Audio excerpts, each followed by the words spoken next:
Hi, everybody. I'm Bernard Schwartz. I'm the director of 92nd Streetwise Unterberg Poetry Center, and it's my pleasure to welcome you to tonight's conversation between Zadie Smith and Ashley Ford. They'll talk for about 45 minutes and then take some of your questions, which you can submit via the chat function. I think Zadie will also read for a little bit. Before we get to them, I just wanted to make a couple announcements. It's such a large crowd tuning in tonight. The first is a reminder that next Wednesday, October 28th, Sarah Broom will be here in conversation with Saidia Hartman. I hope you'll check it out. And second is we've just released on our website recorded reading. Ethan Hawke has done a reading for us of Marilyn Robinson's contemporary classic, Gilead. I hope you'll view that on our website at 92y.org/Gilead. We're selling access to the recording for just about a week, and then it goes away. And that's it from me. I hope you all enjoy the show. I hope you submit questions. And over to Zadie and Ashley. Thanks a lot. Hey guys. Hey Hi. Ashley. Hey. How are you doing? I'm okay. It's late here in London, but I'm excited to see you. I'm excited to see you too.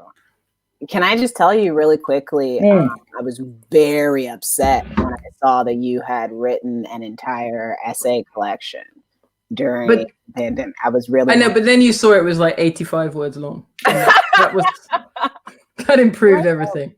A little better. I did feel a little better after really that. Not that long. Yeah, but I did, yeah. Talk to me about making the decision to leave New York. Everybody is making these really hard decisions right now about work, about living, about their health. Like right now, I think everybody is being asked to decide what's really important to you and where do you absolutely need to be. So how did that bring you to London? Back to London? I mean, to be honest, like all British people who live in New York, I had spent 10 years, as you probably remember, saying I'm moving back to London, or I don't know if I can stay here. So there was previous to that. I think in my mind it was my family. I had a block. I had a mental block at being trapped on the other side of the world from my mother, my brothers, my nieces, and it just became, I just wanted to be home. And also it kind of clarified in my mind that it was home, which I hadn't really thought about before. And also, like everyone else, I was just exhausted and terrified and wanted to be somewhere that I knew, that I understood. And I don't know if I understand it any better here, but it's like a sad homing pigeon. It's a tragic affair, really, but we're here. You're here. Which came first, deciding to come back to London or deciding I have an essay collection that I'm going to put out? I decided to go to London quite quickly, and then we got caught and we couldn't fly, so we stayed for a while, and the writing just came out of it's like a symptom of just being unable to deal with anything. Like there was nothing noble or even willful about it. I just could not deal. Like when I remember April, May, June, I was the least functioning person. I couldn't really deal with my children. I couldn't really deal with the news. I wasn't being practical. I wasn't helping.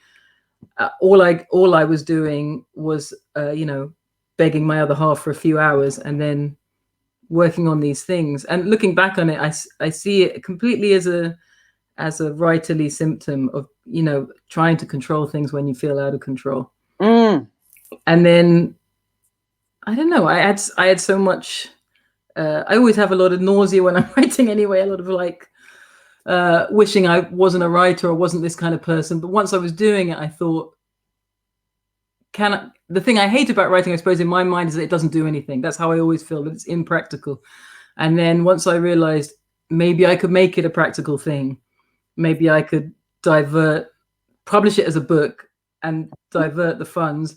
Then as I was writing, to be honest, for the first time in my life, it became a very positive experience, because it ended the question I always have when I'm writing, which is, why are you doing this?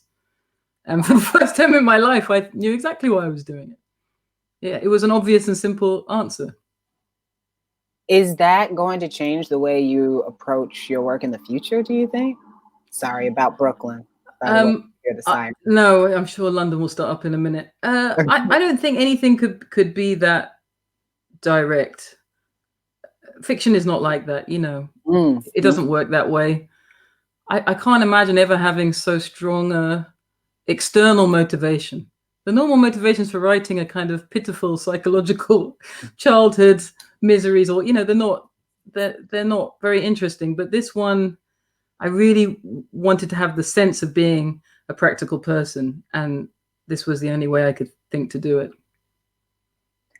One of the things that I really love about the first essay in the book, Peonies, which is flower. Yes. State flower, Indiana. Yeah. No, that's all right. One of the things I really liked about it was you talking about sort of like your submission in a certain sense to the fact that you could see some of yourself reflected in nature. Right. And some of your womanhood in a certain sense, like reflected in nature. Right. And I just kept wondering, like, nature is changing so much. Right. Like, even I think about like the nature that I remember running through or being engaged with as a child, in a lot of cases is not even there anymore. Right. So it's changing. Yes. How are you seeing yourself reflected in nature right now, and in like this great natural shift that we're seeing? The thing which always strikes me about it, like if you look at, when I think about like 1,000 years of history, you have all kinds of paradigm shifts, right? Mm-hmm. New mediums, the telegraph, the radio, the television, the internet. But one constant, I guess I read a lot of philosophy, and I'm aware when I'm reading like 17th, 18th, 19th century philosophy that whatever else they're arguing about, their base idea is this persistence of the natural. Sometimes they think it might be denigrated. Sometimes they think it's being destroyed. Arcadia is being destroyed. The pastoral is being destroyed. But they don't imagine that the entire category, nature, is gone. Mm. And for me, when I think about this generation, I don't even have words for what they are now have to go through. It's unprecedented in human history to think that this one thing that is constant, that is your base, from which you start thinking, from which you philosophize, from which you write, has a termination date, and not in the kind of apocalyptic fantasies of small religious cults, but in reality. Mm-hmm. It's like a cancellation of the future. And for me, the implications are just so gigantic. When you think about them in your little life, I know that I experience it as despair. It's hard not to experience it as despair, because the future is what enables you to move forward, the possibility of it, the conception of it. So I always think when my generation are quite keen on denigrating or having contempt for the young. I always, even when that instinct rises in myself, I always think, look at this. Look at the removal of the fundamental category of existence from under their feet. What could you expect from a generation who have to deal with such a thing? It's monumental. So I don't know. I'm only 45 almost next week, and I have exactly the same experience of you moving into natural spaces which just aren't the way they were, that have disappeared, particularly coming back to London and seeing, missing animals, in my case, missing foxes, missing hedgehogs, missing trees. I mean, it's a constant mourning, Yeah. It is a constant mourning. Yeah. I think of it that way. And I think of, you know, how easy it is, I think, sometimes to get into the mindset of like, well, it is always going to be this way. No. Which does not have to be the case, and we It do doesn't not have have to to be. resign ourselves to that. One of the lines that I really love that you wrote in The American Exception was that only new thinking can lead to a new dawn. Right. That felt for me like honestly, one of the truest things I was like, yes, write that down. I hope everybody buys this book. And it really made me wonder, like, what do you think specifically for having been in America for 10 years, lived in New York specifically for 10 years, what is America's greatest hindrance to new thinking? I think actually it speaks a little to what we're saying about nature. When I say submission to nature, I know that some part of me, because the generation I grew up in, and surely some part of you and younger people, our hackles are raised. The idea of submitting, in American culture at least, is always conveyed as a failure, right? Yes. You are entirely independent of reality, of nature. You dream it will be. The Disney myth, all of these ideas about complete self-definition, self-reliance, and no limits, right? Even when I think about those tech bros over on the West Coast, whatever their brilliance at the programming level, the philosophical level is so banal, right? They want to live forever. Yes. They want to go to Mars like 9-year-old boys. They want to be infinite. Right. So for me, a new thinking would involve an appreciation of limits, a recognition of them, that they are real and that they are human. And to be limited, to understand that you're not an infinite creature is humane. That's a humane awareness. And it's something that I see that could be applied to the way we treat resources, the way we treat nature, the way we think of ourselves and our bodies. We're not infinite, you know? We're not infinitely adaptable. We do have limits. That doesn't have to be a humiliation. And I find in lots of, you know, I'm always so interested in religions, monotheisms, all kinds of different faiths. And in each of them, you find some hint of this wisdom. In Islam, the phrase, I submit, for example, which again, to the American ear is like a horror, you submit. Right. But perhaps it's not a horror. Perhaps sometimes an acknowledgement of your relation to the world, that you are not the world in yourself, that other people exist, that your rights do not trample over others, that you also have duties, that these things are held in balance. All of these are pretty un-American ideas, but I think, I mean, they are included in the American idea. They are there somewhere, and they need to be celebrated. But it's hard to find a language of it because the language is always so triumphal. I win. I identify myself. I am everyone. I am the person. We're always so central in our conception. It takes a much more, I don't know, humble picture of ourselves to make this right. I keep thinking that part of the reason, and we're going to talk about it a little bit later, I want to talk about suffering a little bit more, but I want to bring it in here because I love what you're talking about with the individual and like that idea of not wanting to submit and not wanting to admit the relationship that we have with the world and with each other and with each other. Yes. That's what I'm getting into, right? Because I keep feeling like so many of the greatest ills I see in the society that I live in is that they come from, at a root level, at the very, very root level, they come from people who love power. Right. And want to be able to decouple it from responsibility. Right. And some of our most fond phrases, you do you. And if you listen to them closely, you hear the ring of capital going straight through them. Right. You do you is very important because it means you don't have to worry about anybody else. You get yours. All these classic American phrases. You go and get yours. These things, they are often sold to us as liberating concepts, but there are other ways of thinking about it.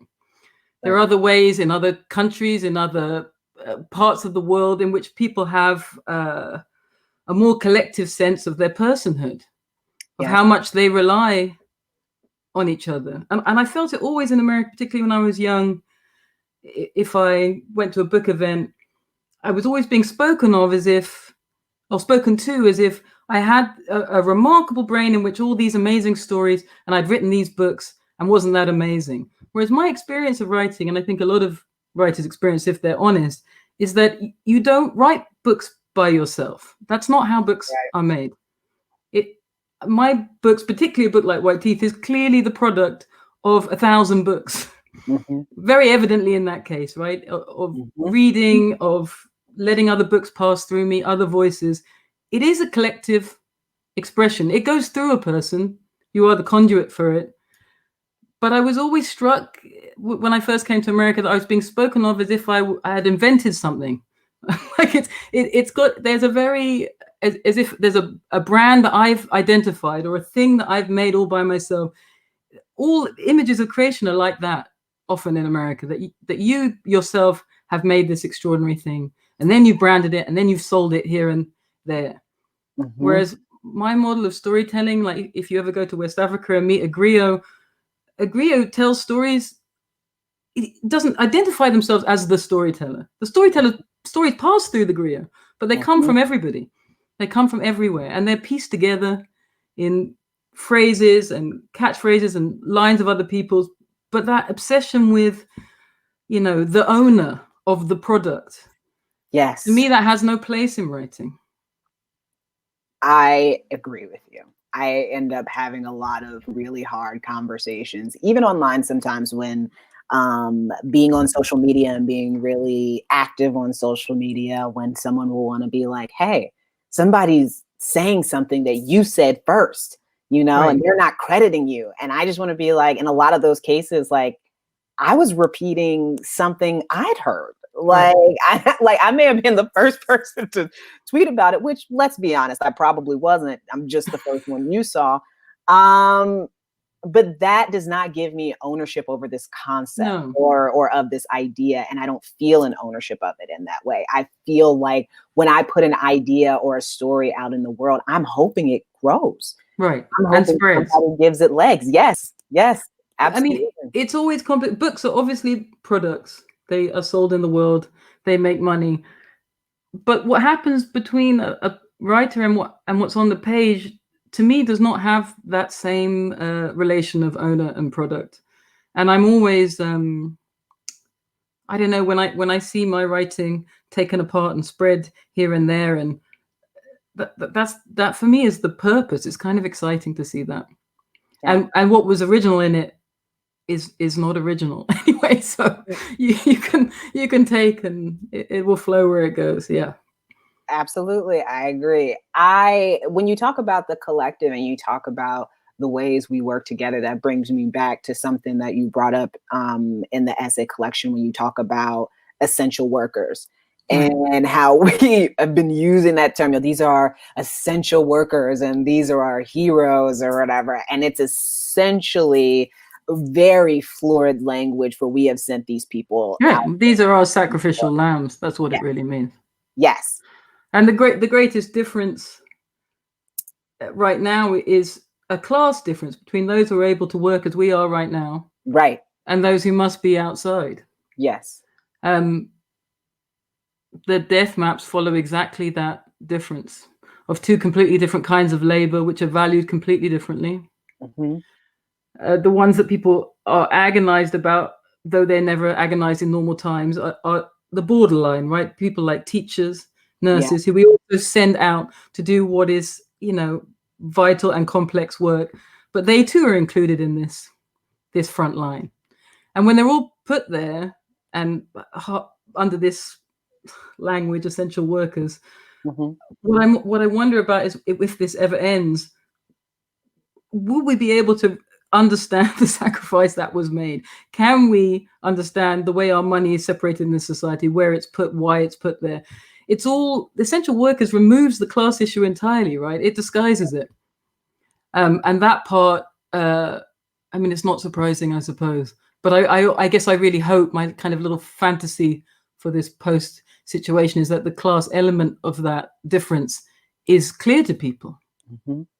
Because the kind of version of COVID that's in this book, of retreating into your house, even being bored. These are all class privileges. These are all about the kind of separation in the labor market that's been going on 20 years.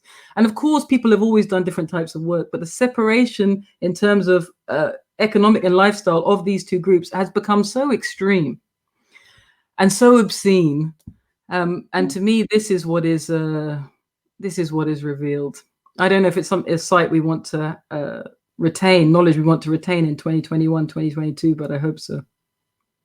I hope we do too. I think that is part of the new thinking we require. Right. It's part of the information we need for right. ways of thinking. Oh my gosh, I totally forgot where I was going to go. Oh yes, now I remember. Okay. Yes. So I'm talking about the idea of essential workers. We're talking about what's happening here right now, which has been so wild. One of the things that you talked about earlier, and I feel like it is the essay that when people are talking to me about Intimations, they bring up most, is something to do. Right. And the concept of like writing, because right now it's something to do when I feel out of control. And also it is just something to do. Do you think we oversell the idea of the like passionate artist who is just enraptured with inspiration and write from a place of like I mean magical? Because so many people I think that like it's like, oh, I've tapped into some magic place and that's how I come to this place of writing. And for me, I get it. Compulsive. I never had a very elevated idea of writing in that sense. I never been particularly romantic about it. But I mean, partly it's the family I grew up in, right? So when I became a writer, I mean, they were pleased, but it never, particularly for my father, never was considered real work, Mm-hmm. It didn't compute for him. So quite late into my career, while he was still alive, he'd be sending me 20 quid in the post or saying, why don't you, have you written to the newspaper? Why don't you write some more things for the newspaper? Because that he could understand. That was more of a job. The novel part was to him, dangerous, like just what was going to happen from this novelizing. Mm-hmm. So that's part of it for sure. But I do think it's over romanticized. I do think of writing as a state of reception. Mm-hmm. I've never thought that I have, more interesting thoughts than anybody else.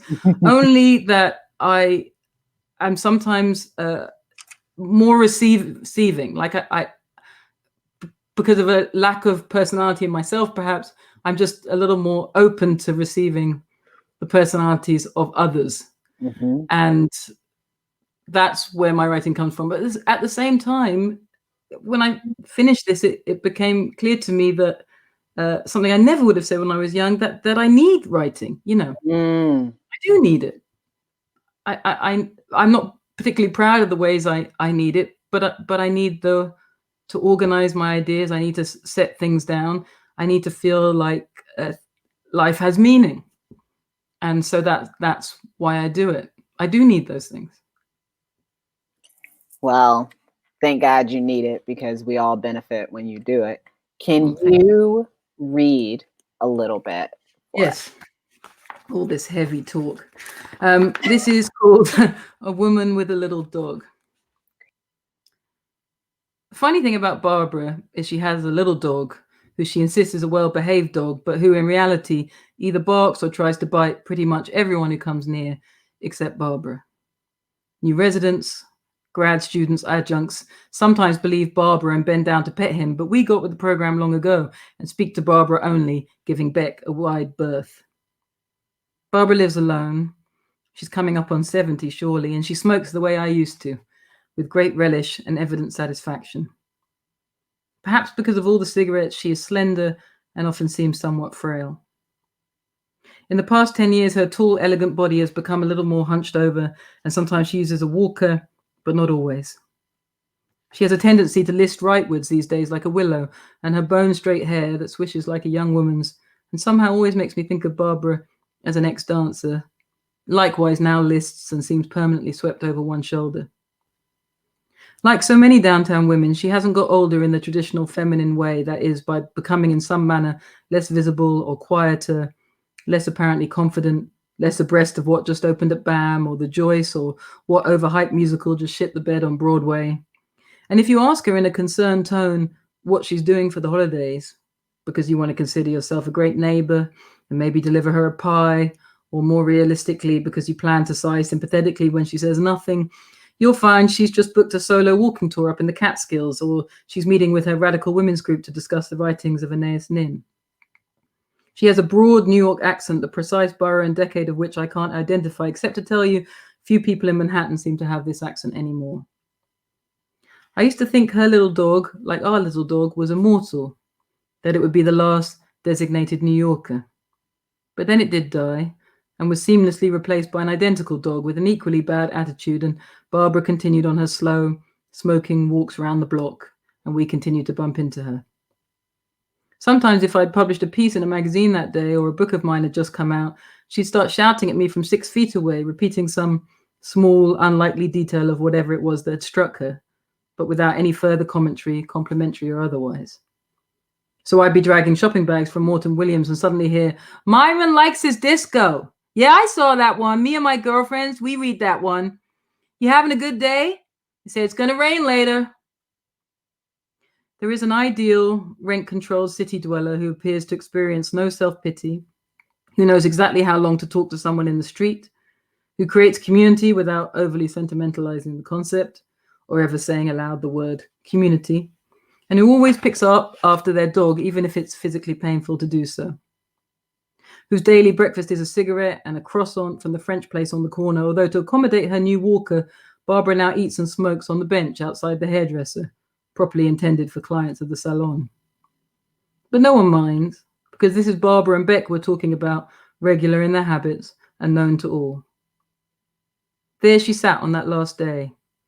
I was passing with my little dog, a final chance for Maud to pee before we put her in the rental car. And I could see Barbara was preparing to bark one of her ambivalent declamations at me about the weather or a piece of prose or some new outrage committed by the leader of a country which, in Barbara's mind, only theoretically includes her own city. Already missing New York, I was keen to hear it. Instead, she sucked hard on her cigarette and said, in a voice far quieter than I'd ever heard her use, "Thing is, we're a community and we got each other's back. You'll be there for me, I'll be there for you, and we'll be there for each other, the whole building. Nothing to be afraid of. We'll get through this, all of us, together." "Yes, we will," I whispered, hardly audible even to myself, and walked on, maintaining a 6-foot distance, whether to conform with the new regulations or to avoid Beck biting me in some vulnerable spot, I couldn't tell.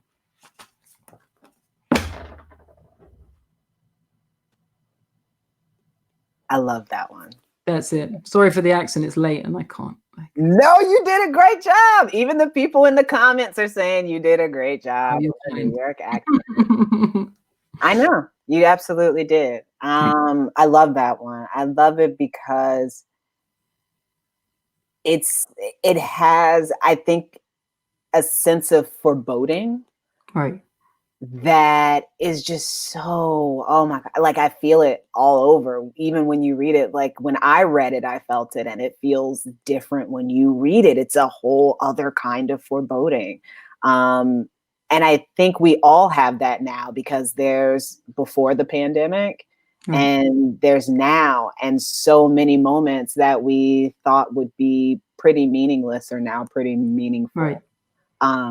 And just the invertedness. I mean, I'm not the first person to note it, but it's so strange to come across a crisis where to help someone is to stay away from them.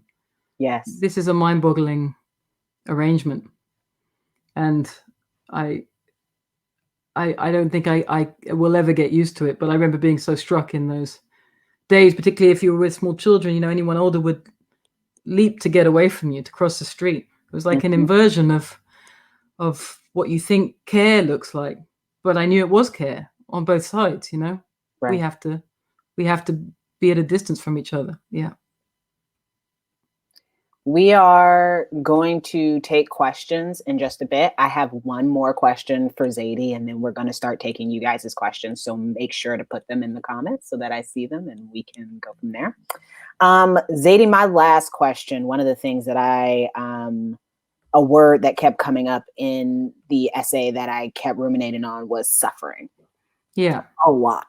Because what you're talking about in that essay is something that I think about a lot, is that we have these words that are supposed to encompass a spectrum of experience, and they can't really. And so we all end up having our, I think, own personal definitions for what are like really big words like suffering and love and all of them. So with suffering specifically, which requires a certain amount of vulnerability to approach and to talk about our personal suffering, I was wondering how do we have better conversations about suffering? Because like you said, we come to these impasses so often, and that impasse, I think, is the difference in our personal definitions. How do we get around that?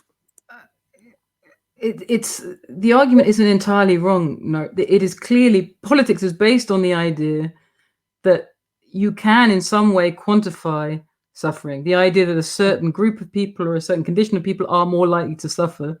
You cannot do politics without that recognition, without that understanding. But it is not a perfect science, is the best way I can put it.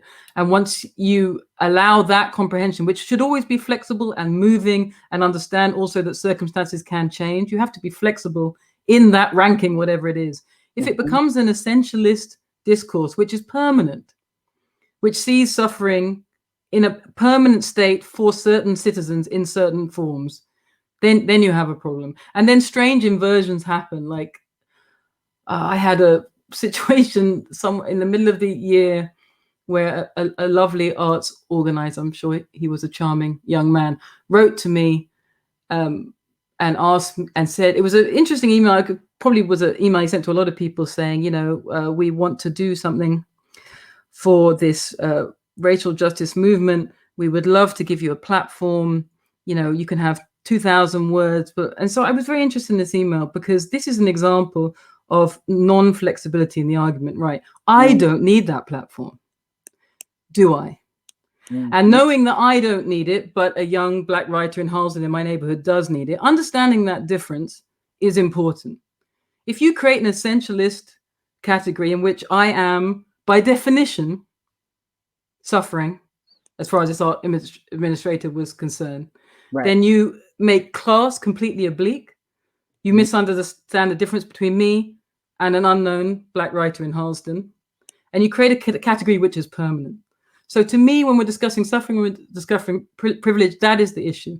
That there is not, and also, of course, given that the email is coming from a lovely young white administrator, it starts to feel a little bit like a setup, right? Oh yeah. You're giving me something I don't want, that you don't think I deserve, and you're right. What are we playing here? So for me, dealing with real lack of privilege, real lack of suffering, involves a flexible and complicated view of reality. Race is a part of it. Class is a part of it. Your situation in that moment is a part of it. But similarly, understanding that politics can only exist knowing that our hierarchies of suffering, politics can also only exist knowing that change is possible, that it is possible to change status, either socially, personally, over decades. The progress is possible. If you don't have either of those things, you have an essentialist, fatalist discourse which says no change is possible. Permanently, by definition of my birth in the view of this administrator, I am in a permanently low role. Nothing can change it. No matter how many books I sell, I will always need a platform from this young man. No. So to me, that is the part that is missing, being flexible. And it's exhausting because then you have to work out, where exactly does this person stand? What do they need? What do their community need? What is their community? What does it involve? Is it everybody? Is it this local? It demands creativity and a flexible mind. Dogma won't do it. Having rules won't do it. having strict hierarchies that never change won't do it. It's exhausting work, but I think that's what bright young activists are engaged with, right? It's a creative act when you do it properly. You have to think. It takes a minute. I love that. We've got questions for you. Ready to go. You ready? Yeah. First one's from Ella, who says, oh, just lost her. There we go. Michael Oakeshott described politics as the pursuit of intimations. Did you have this in mind when you titled the collection? Either way, would you please tell us more about your title?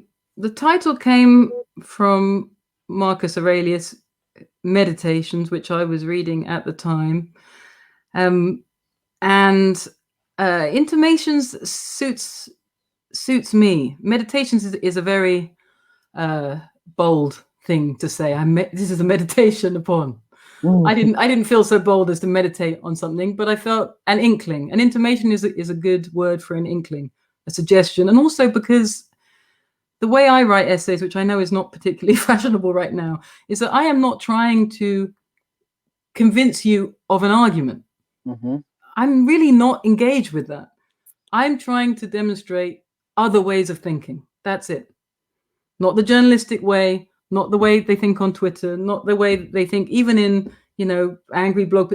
There are other ways of thinking. What you do with that way of thinking is totally up to you. Like the closest I came to argument in that book, I guess, is American Exception and Contempt as a Virus. And like everybody else, if you get my back up enough, I can rant. And I did in both occasions. But for me, the essay writing that I find most valuable is essay writing that allows me to think for myself, that says, this is what thinking looks like. Have you tried it?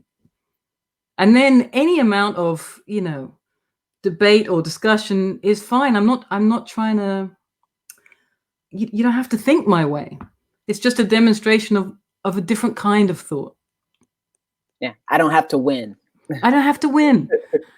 And that's the thing. I really, something my husband said to me years and years ago when I was reading a memoir by a writer who I love. And I finished the memoir and I was like, this person is just a terrific person. I fucking love this memoir.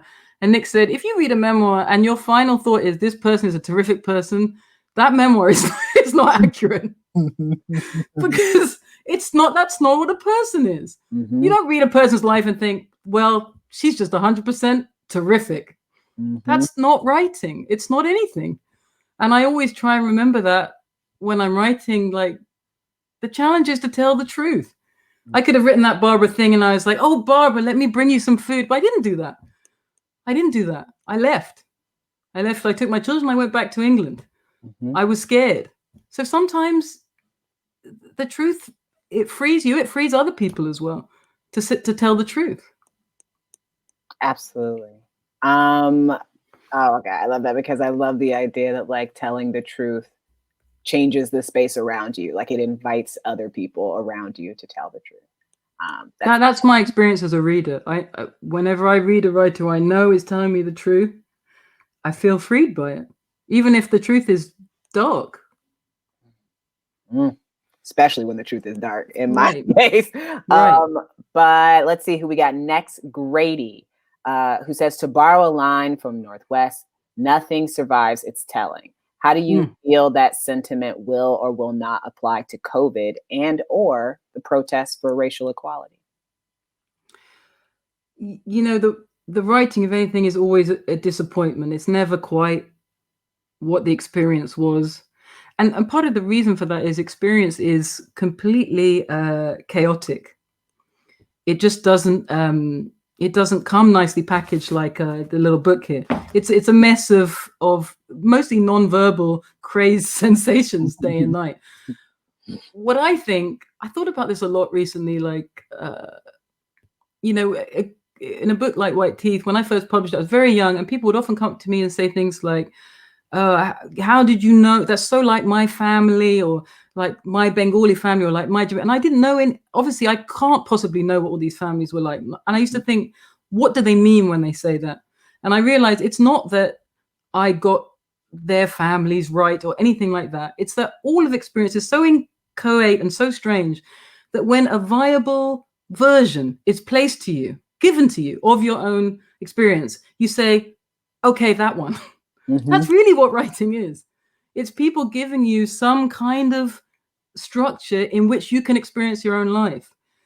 Both writers and readers mistake it, right? When readers say, it's like you're in my house, how could you possibly know?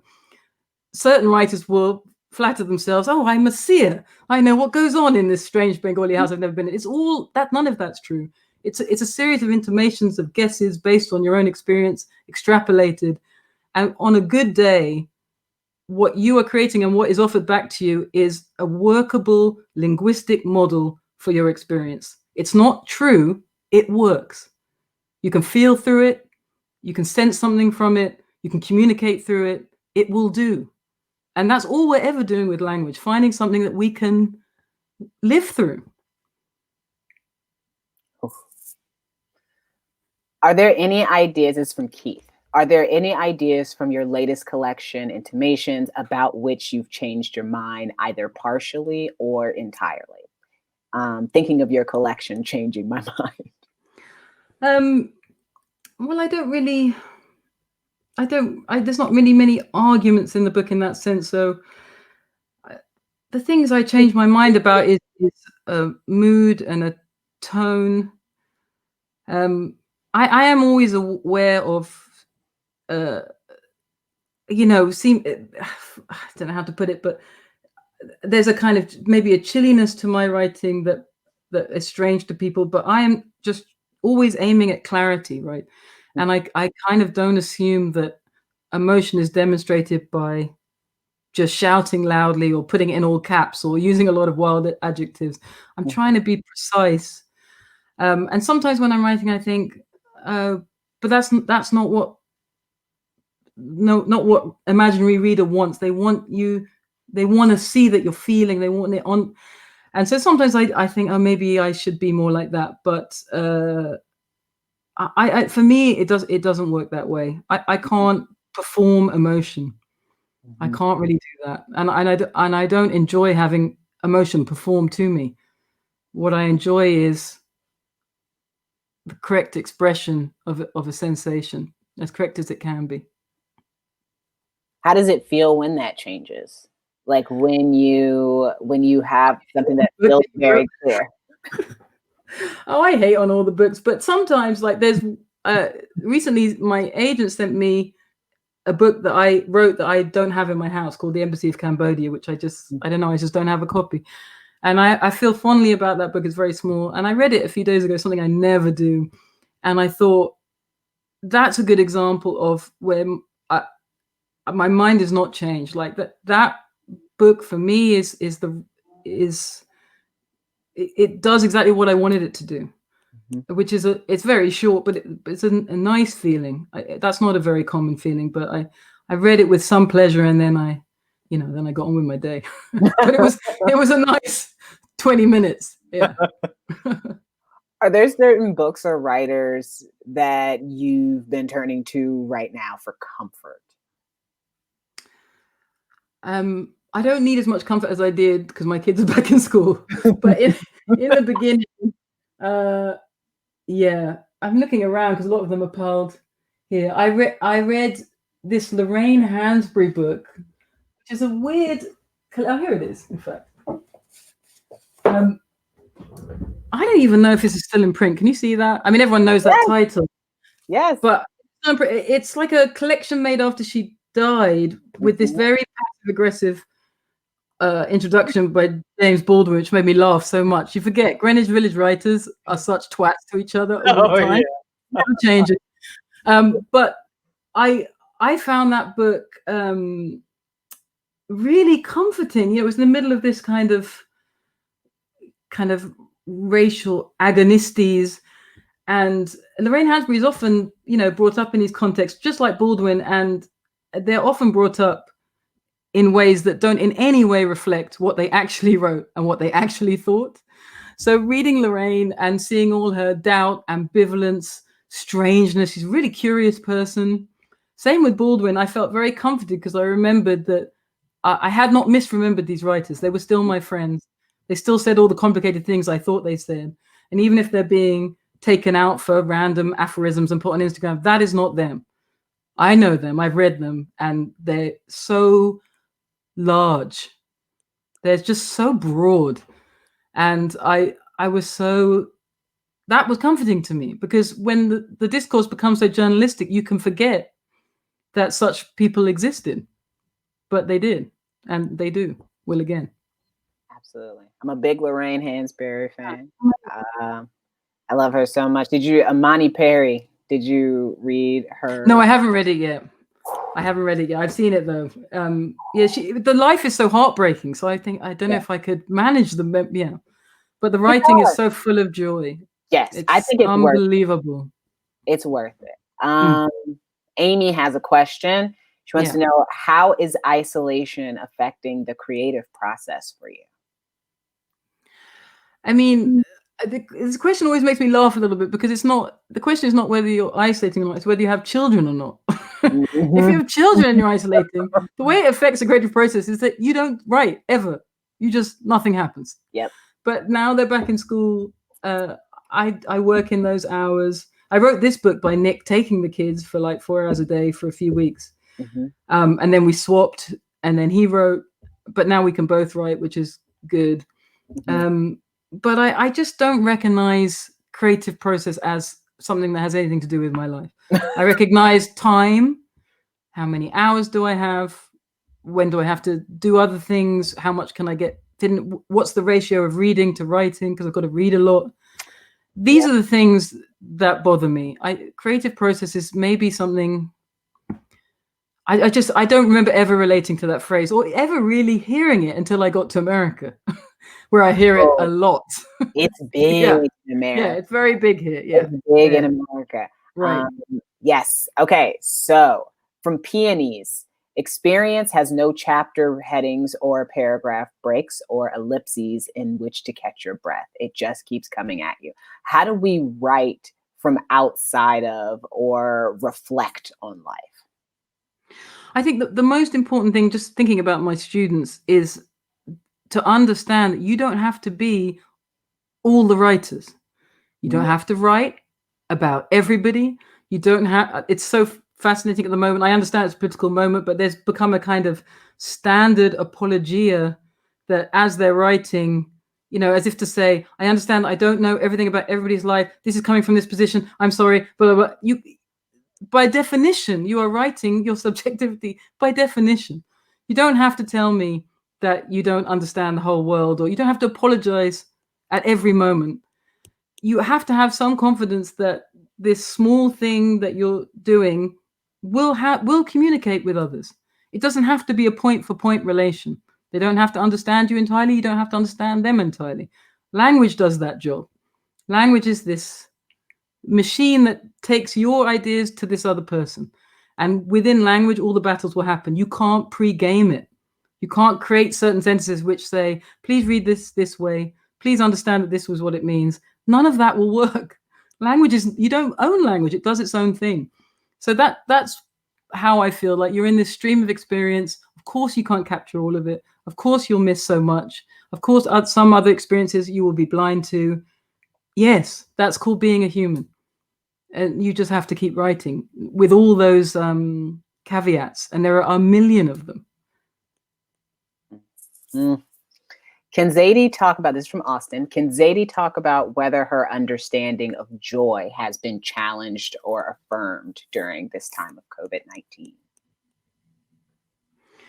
I mean, I have to say, I'm very fond of that essay, but I think it's important to understand that just because you can conceive of something and write it and have some insight into it doesn't mean you can enact it in your life.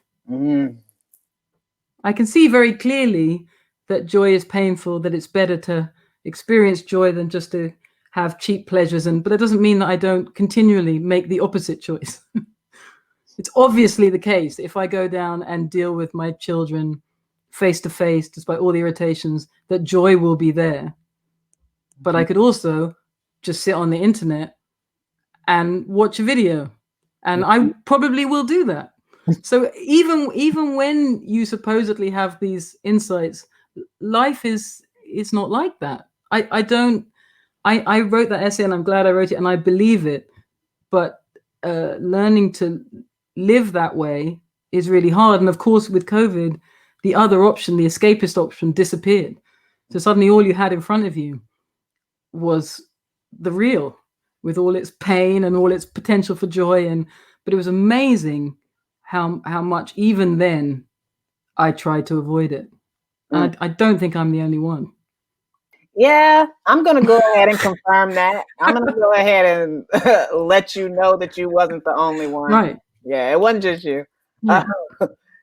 From Elaine, is the notion of receiving writing part of the way you were able to craft a story like Two Men Arrive in the Village? Yes, that's the question. When it's going well, that's a story is a good example, and the Embassy of Cambodia is a good example. You know, I used to hear people like Alice Walker when I was young talk about this stuff in a very mystical way, and I always would roll my eyes, being a good empiricist and not. But she was just speaking in a language that I wouldn't use myself. But it is true, when writing's going well, it doesn't feel like you're really doing much. It just seems to arrive. That is true. I find it quite hard to say, but I recognize it now, and I recognize that things I'm fondest of that I've written have come from that place. Yeah.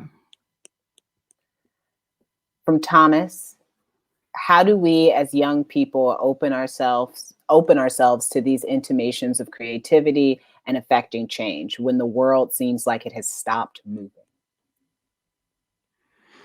I don't know. I had lunch with another writer today, old friend of mine, British writer, and he said he's writing about the past. I'm writing about the past right now, and I said to him, you know, nothing could be more absurd than what I'm doing right now, what you're doing. It's the most pointless activity, perhaps on earth.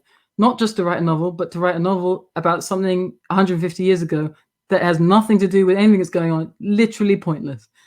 And he laughed and he said, it's always like that. There's never any point.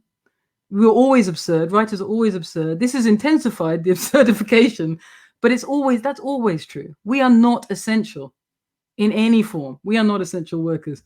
So that is always an awareness, but it's to be done anyway.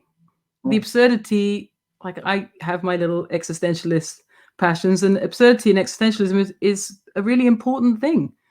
You walk into it, you claim it and believe in it. It's as good a reason as any. Most of life is absurd. Doing anything is absurd. So I feel that way about writing, but I don't know. I keep going. I can't ask for the utility because it was never useful. It was never useful. I'm just in a more intense version of what I've always been in. You know, sometimes when you talk about the way you think about writing, it makes me feel less bad about good. how I think about writing. Good. And you know that there will be moments where, even though you're not present for them, it's not like being an actor or a singer or whatever, there will be moments where a reader does have some relationship with the language that you've written that is important to them. I know that as a reader. But the difference between being a performer or any is that you're not present at that moment. You're not there. So it does feel a little absurd. You're not part of the whatever that is. But as a reader, I know its significance and its importance because books have made my life. But I also know, being on the other end of it, that the writer has quite a distance relationship to that moment. They're never there at the moment. Celine asks, how keenly do you feel your writing would have been different if you were born in America? What debts, if any, do you feel your writing owes to the commons or in Britain? I always used to joke that Graham Greene title, England Made Me, could be the title of every book I've ever written. So, I mean, I can't imagine my life in America. At the practical level, I am a creature of the commons, you know, educated for free, this not very good dental work for free, all healthcare for free, all my school education for free. You know, I am made by this situation. Mhm. And perhaps the last generation in England who'll be able to say so. I mean, it's already over in terms of what I was able to pass through. So there's the practical element. And then there's growing up in that commons, which it was a formative thing. I'm always aware of being like the ancient fucking mariner these days, talking about some fantasy commons that used to exist between like 975 and 1992. Like, who cares? But if my writing does have some utility, it might be just that, to say this used to exist. It wasn't perfect, but it used to exist. If it used to exist, it must be able to exist again in some form, some new modified form. Because certainly the commons I grew up in had its prejudices, had its blind spots, had its absences, but it had something, the simple principle that when a child is born, they deserve the education and healthcare of any other citizen in the country. That's a big deal. Yeah. That's a big deal. Even if it's imperfectly managed, even if the schools I went to were not great schools, that principle underpinned it. And that is an enormous thing to be born into, I think. I think so too. I wish I'd been. Let me ask you one more question, and then we're going to get out of here. Solange has asked, Zadie, do you ever hesitate to write because an idea scares you? I mean, all the time, obviously, particularly now. But I am I'm scared of it, but kind of congenitally attracted to it. I think if you're writing a book, particularly in the 21st century, I always say to my students, most things have been done, right? Like if you're going to sit around writing 400 words about a sunset, I mean, you can, or you could just photograph it, or you could just read the thousands of other sunset descriptions that have passed in 2,000 years of literature. So in order to make it new, that old Ezra Pound demand, something has to be at risk. It isn't always the same thing. Sometimes it's content, sometimes it's form, sometimes it's a secret, sometimes it's a confession, but it has to be something. A book that risks nothing has no reason to exist.